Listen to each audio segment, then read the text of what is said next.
Ahora resulta que la cuarentena hay que evitar, lo que está pidiendo la OMS, es evitar las cuarentenas largas. ¿Por qué no lo dijeron antes, viejo? Y nos hubiéramos evitado 200 y pico de días, casi 7 meses encerrados en la República Argentina, ¿no?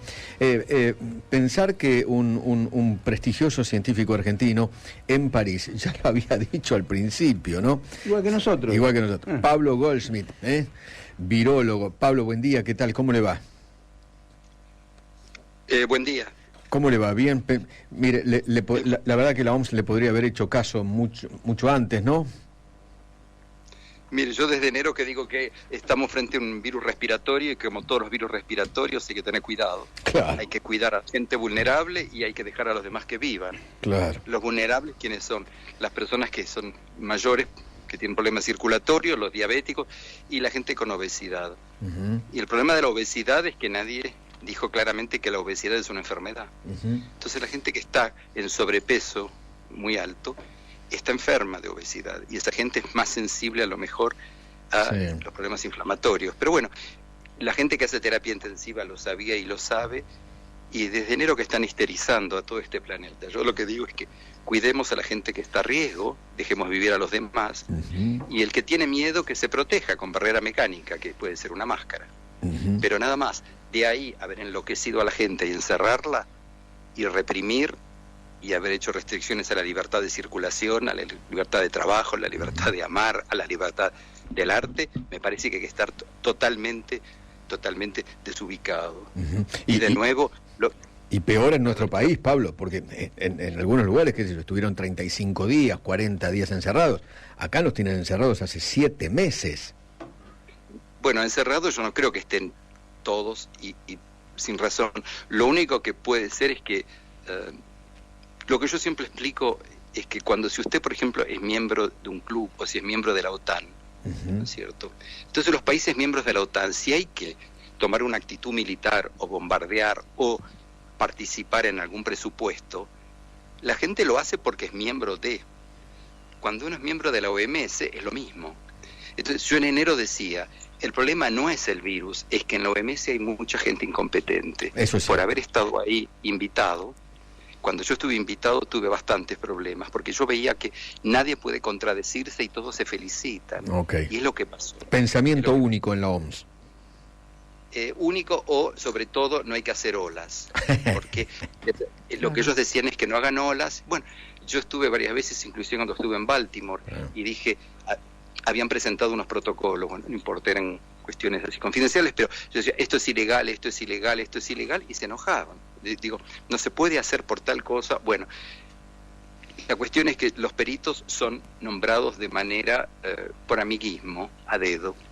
Y entonces cuando me dicen que hay un complot internacional, yo digo, si fuera un complot sería todo tan fácil. Si detrás estuviera la industria farmacéutica de las vacunas, sería tan fácil. Si estuvieran no, es peor. Nuestra salud está en manos de autoridades internacionales desde Ginebra que no son competentes, uh-huh, que no saben lo que están diciendo, y sobre todo el problema de los test que estamos usando ahora, con lo cual son test que están andando mal. Hay gente que sale falsa negativa no porque el test ande mal, porque la muestra está mal tomada, y hay falsos positivos porque se contaminan las series. Entonces usted va a decir, bueno, ¿cómo hacemos?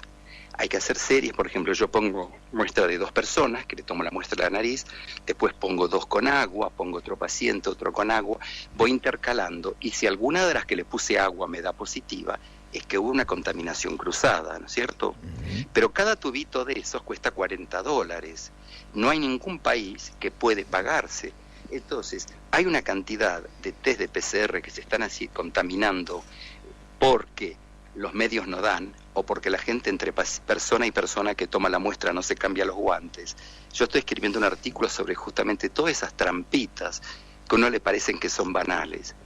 Pero cuando yo estuve 10 años desarrollando PCR en el hospital, y yo sé de dónde pueden venir esos errores, y cuando veo que por ahí de 10 personas, las 10 salen positivas, digo, pero no, ¿pusiste un tubito con agua en la mitad o 2 tubos?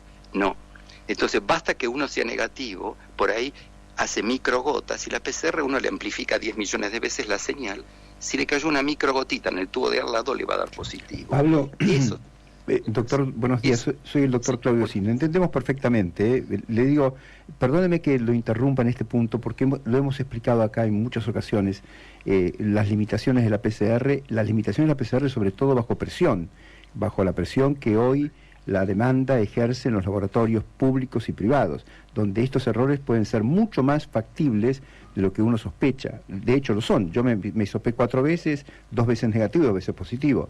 Le puedo dar mi testimonio de lo que usted está diciendo. Ahora, lo que me gustaría preguntarle, doctor Goldschmidt, es, usted vino a la Argentina al principio de esta pandemia, habló con las autoridades sanitarias nacionales, con la doctora Bisotti, con el ministro de Salud, supongo. No, yo no estuve yo estuve en diciembre. En diciembre, perdón, en diciembre. No, discúlpeme, entonces yo estuve en diciembre y visité a la gente de salud pública, me parecieron muy competentes. ¿Y por qué muy serios. no los convocaron más tarde? No sé, a mí no me convocó nadie. Por eso, usted es una persona seria. Qué pena. Es un argentino con fama internacional. No, lo que pasa es que yo, además, si usted ve el PCR de herpes, la de herpes en micromuestras, por ejemplo, de interior del ojo, con uveitis o con retinitis, las desarrollé yo. Si usted se busca en la biblioteca de Washington. Pablo, entonces, más a favor de lo que estoy diciendo. Todas las trampitas en el laboratorio y todos los errores, todas las metidas de pata que se pueden hacer, las conozco. Mi querido amigo, si yo hubiera sido ministro de Salud y lo conozco a usted y estuve con usted en diciembre, en marzo lo llamo. Pablo, véngase a la Argentina y cuéntenos cómo se hace esto para no cometer los errores que hemos cometido aquí. Acá seguimos cometiendo errores. Mire, le voy a dar un error. El presidente de la República el día 15 de agosto, si mal no recuerdo, presentó un neokit hecho por el laboratorio Pablo Casará. Ese neokit lo presentó como una innovación argentina, etcétera, que a partir de la semana siguiente se iban a hacer 15.000 test más por semana y todo esto. El de la temperatura constante. Temperatura isotérmica, sí. Nunca le compraron el test.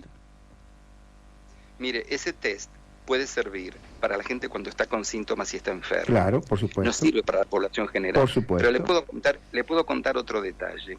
Usted imagínese que usted viene y yo le tomo una muestra y le pongo entonces el hisopado y usted tiene secreciones con moco. Sí. Yo puedo retirar moco o puedo retirar células. Sí. El virus está en las células, Sí. ¿sí? Entonces, yo sé que cuando voy a África y hago muestras de tracoma y hago 120.000 chicos, yo sé que si tengo menos de 50 células y el chico es negativo y está enfermo, no es negativo. No es negativo. Es que hay pocas células. Escasez de Yo llamo muestras. por teléfono y le digo, ¿qué les da?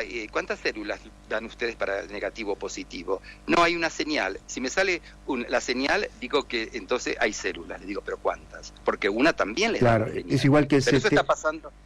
eso está pasando, no, el CT es peor todavía, Sí. ¿no? Pero esto está pasando acá en Europa y yo digo, pero no hacen control de células, no, entonces los negativos, ¿son negativos o la muestra está mal tomada? Claro.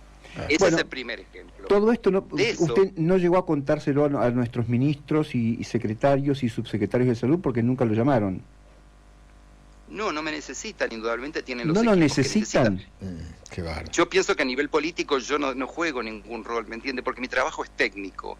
Entonces, ¿yo qué voy a decirles no sé, yo estuve en la UBA, en farmacia y bioquímica y en el clínicas, y expliqué sobre la base, porque fui a presentar el libro de la gente y los microbios que yo lancé el año pasado, que escribí justamente este año viene con el capítulo del COVID, sobre cómo la biología molecular puede ayudarnos. Y estuve en Ucrania, hicimos 9 conferencias que las organizó Relaciones Pablo, en la ciudad de Buenos les Aires expliqué, en la Argentina no me necesitan, indudablemente. No es verdad. Mire, en la ciudad de Buenos Aires el único lugar confiable es el Hospital de Clínicas y la Facultad de Medicina. Así que algo habrá hecho usted para que este sea el lugar más confiable. No sé, mire, lo único que le puedo decir es que esto es bastante difícil, no se aprende metiendo un kit con un poquito de algodón que le metieron a la nariz, que hay un montón de detalles y que detrás de eso hay seres humanos. Claro. Y que cuando usted tiene gente que dice que es asintomática con PCR positiva, hay que hacerle al mes el test de las inmunoglobulinas. Claro, si no hay seroconversión, nunca fue positiva. Nunca tuvo fue un error del laboratorio. Obviamente. Y más del 20-30% de la gente está enloquecida con los chicos, no salen a la calle. Aquí en París es tremendo, por eso vine, porque tengo inclusive unos amigos que al nene le dio positivo, pero no le dio inmunoglobulinas a nadie. y no tiene síntomas ninguno, lo que es muy probable que se contaminó en el laboratorio porque no hay suficientes testigos negativos, pero porque cuesta mucha plata. Y además, cambiarse los guantes cada vez que uno le mete un algodón en la nariz a alguien, ¿quién lo paga? Claro. El Estado no tiene. Claro. Entonces estamos contaminando con guantes sucios y estamos dando falsos negativos con muestras mal tomadas, ¿me entiende? Eso es el problema de hoy. Doctor, buen día. Soy Mariana Clark. Buenos días. Mucho gusto. Señora. Encantada. Vamos hacia la vacuna, supuestamente. No sabemos en cuánto tiempo, pero hacia allí vamos. ¿Cuál es qué tenemos que hacer? O sea, ¿cómo tenemos que conducirnos hasta ese momento? Si la cuarentena no es entonces el camino, ¿qué tenemos que hacer a su criterio? Y si la vacuna será el fin, digamos, de la solución de esto que estamos viviendo, de esta pandemia. Mire, señora, los murciélagos tienen 5.000 y pico de virus. Este año hubo transmisión del murciélago del COVID-20, tanto, ¿cierto? El SARS-CoV-2. Hace poco los murciélagos nos pasaron el ébola. Los murciélagos tienen sarampión, transmitieron también otro montón de enfermedades. La zoonosis viene ¿de dónde? ¿De los roedores o de los murciélagos? Yo no sé qué va a pasar para el año que viene, no sé en lo que escamo. Esto es un virus respiratorio como los 100 y pico que hay en la sangre de los murciélagos que comen fruta. Entonces, ¿qué va a pasar? ¿Qué falsa esperanza se le da a la gente diciendo va a haber la vacuna y se acabaron los problemas? Cuando lo que hay que decirle es todo virus respiratorio es peligroso para la población vulnerable. Punto. Y acabamos acá el problema. Entonces, cuando usted es vulnerable, tiene que cuidarse. Cuando usted es vulnerable, la persona que viene a verlo usted, si está resfriada, que se ponga una máscara, porque en la saliva o en el estornudo o en la tos le puede pasar un virus respiratorio, no el COVID. Todo virus respiratorio puede ser peligroso. Claro. Pero si estamos viendo del COVID, va a parecer que el día que venga la vacuna se acabaron los problemas de la neumología. Claro. Y no es así. Va a venir otro bicho asqueroso. Seguro. Entramos en la época de las pandemias. ¿En serio? Está predicho. Pero no, todos los años hubo resfrío. Claro, ¿No se acuerda cuando los chicos, toda la clase no iba al colegio? Sí, claro. Nunca cerraron el bus porque toda la clase estaba con gripe. Claro. Y eran corona, porque cuando usted hace serología, hay anticuerpos contra corona, contra influenza, contra rinovirus y adenovirus también, y los tuvimos. Y las diarreas también virales tuvimos. Y en el Instituto Malbrán, lo que usted dice, Pablo, es que tenemos que convivir con este bicho y con todos los bichos que vuelan. Esa es la... Todos los virus respiratorios son un riesgo para la población vulnerable. Claro. Y para el personal médico. Con lo cual, es lo que le digo también a los residentes, todo fluido biológico es peligroso. Yo me acuerdo, me dicen, cuidado que es sangre de un paciente con HIV. Y le dije, si no es HIV puede ser hepatitis, puede ser otra cosa. Vos ponete guantes y máscara siempre. Todo fluido. Si educamos a los chicos en las facultades de jóvenes, a los bioquímicos, farmacéuticos, médicos, tengan cuidado porque toda persona es potencialmente infecciosa y todo fluido biológico es potencialmente infeccioso. Vamos a proteger a la población ya de los grupos de salud, para lo cual el Estado nos tiene que dar guantes, guardapolvo, gorras y máscaras, ¿sí? Entonces, la responsabilidad del Estado está en protegernos mecánicamente. Y la otra responsabilidad está en la gente vulnerable, en los geriátricos, tener cuidado que el personal no les tosa, no escupa o no estornude, que si entra alguien resfriado tiene que estar con máscara, de lavarse las manos, cosa que hubo que haber hecho siempre, sabiendo que además en América Latina hay 150.000 personas que andan caminando por la calle desde siempre, todos los años, con tuberculosis, que también se transmite por tos y por estornudo. Entonces, ¿qué pasa que están volviéndose locos ahora? ¿Qué pasó? Claro, ¿qué pasó? Pablo, la verdad que es tan interesante escucharlo. Le mandamos un abrazo enorme y gracias por atendernos. No tiene por qué, y ojalá que la gente se tranquilice, que si tienen miedo se pongan máscaras, se laven las manos, que cuiden a la gente mayor, y que tengan cuidado que hay un riesgo de transmisión de enfermedades por vía aérea. Tal cual. Como puede ser la rubiola, como puede ser el sarampión, como puede ser la tuberculosis, como puede ser todos los coronavirus que existen, los adenovirus, los rinovirus y la influenza. Entonces ya basta de volverse loco, a tranquilizarse, a tomar las cosas bien en serio. Si la gente tiene miedo, que hagan como acá, las mesas de los restaurantes a 1,50 m, y Pablo, el que tiene realmente miedo, máscara. ¿Podemos levantar la cuarentena entonces? Yo no sé, yo no tengo poder político, yo solo tengo, mi conocimiento es en virus y es muy limitado. Bueno, eso es un virus, no es un político. Lo que nos está molestando es un virus. Desgraciadamente, el poder político no puede decidir si no obedece a comités científicos. Claro, obviamente. Y el problema de los comités científicos que estaban en Ginebra está conformado por gente que a mí me parece que hizo las cosas mal. Acá pasó lo mismo, le cuento. Gracias, Pablo. No, pero en Argentina no es una isla. Argentina depende de lo que decidan de la OMS. La OMS está en Ginebra. Doctor, la orden viene de Ginebra. También podemos obedecer al CDC, da lo mismo. El CDC es lo mismo, sí, pero menos los suecos que no hicieron caso y salieron bien. Gracias, Pablo, un abrazo muy grande. No tiene por qué. Pablo Goldschmidt, virólogo en París.